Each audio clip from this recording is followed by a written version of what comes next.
Dave Campbell's Texas Football here at the 2023 Texas High School Coaches Association Coaching School and Convention here in Houston.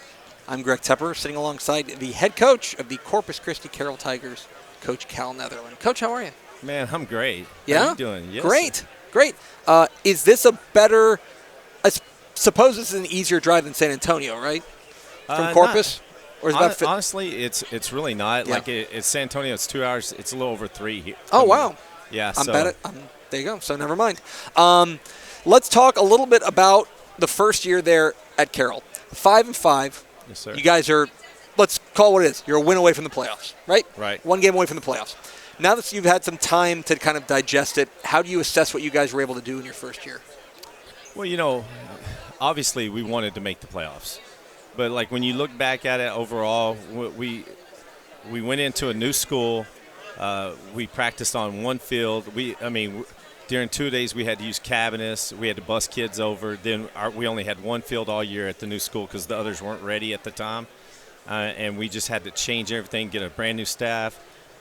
We didn't even have TVs to watch film till week 3, unless we went to classrooms. So we had a lot of challenges, and our coaching staff and our kids really responded. So we were really proud of them. What do you know now about this job that maybe you didn't know if we were having this conversation a year ago? Well, I think the biggest thing is once I got there and I saw the kids, I couldn't believe they were 0-10. I told everybody that I interviewed, like when I was bringing coaches in, I was like, when you see these kids, you're not going to think 0-10. And, obviously we didn't. Those kids proved me right. They were really good. But, like, the buy-in has really been surprising. Like, we went from 50 kids when I got there. They had combined classes, and now we have 2 classes. I'm going to have 227 kids coming next year. So the growth and the amount of kids coming has been crazy. So because you mentioned winless, you take over a winless program, go to 5 wins, right?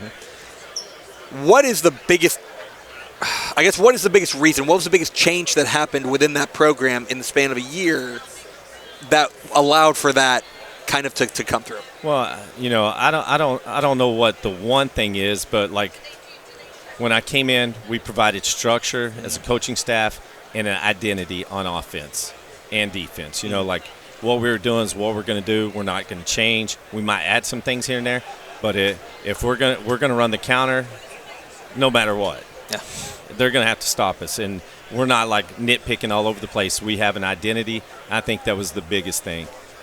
So now heading into 2023, you got a fair number of your players back from last year's team, some important pieces to replace. But when you take a look at this 2023 team, do you have a feeling quite yet on how it may be different from last year's team? Yeah. Obviously, we might not be able to take the top off like we did last year. We had 4 or 5 guys that could really go.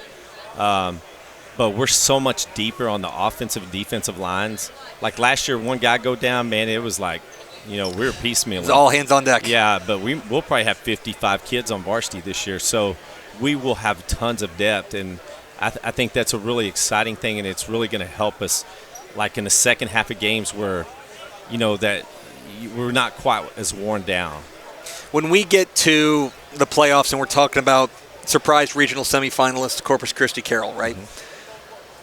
Who are the guys that are going to be those household names? Who are the 2 guys that people are going to be like, oh yeah, Corpus Christi Carroll, that's the team you got to watch out for so and so? Who are the guys that have you most really excited? Well, our best statistical receiver, J.C. Salyer, he started for us last year. Just tremendous worker, really good athlete. We expect him to catch a ton of passes and do really well. But the kid I'm really excited about is his name. He's a junior. He's Robert Muhammad. He's a dude. He's going to be he's our running back, and he's a bulldozer. And he's fast, and he can make moves, and he's just a great kid. Great kid. So finally, Coach, you've now been in Corpus for a year. You're ingrained in the community. Everyone's trying to get me down to Corpus for this Coastal Bend coaching clinic in January. Heck yeah. I'm going to try to bring my wife down, do a whole weekend. My question is, I'm coming to Corpus. Where am I going to catch Cal Neatherlin eating? What's the go-to Well, the problem is my son loves Chick-fil-A. Buddy, My wife gets big so same tired. here. Big So same. if it's not there, we like Nico's Steakhouse. It's really good.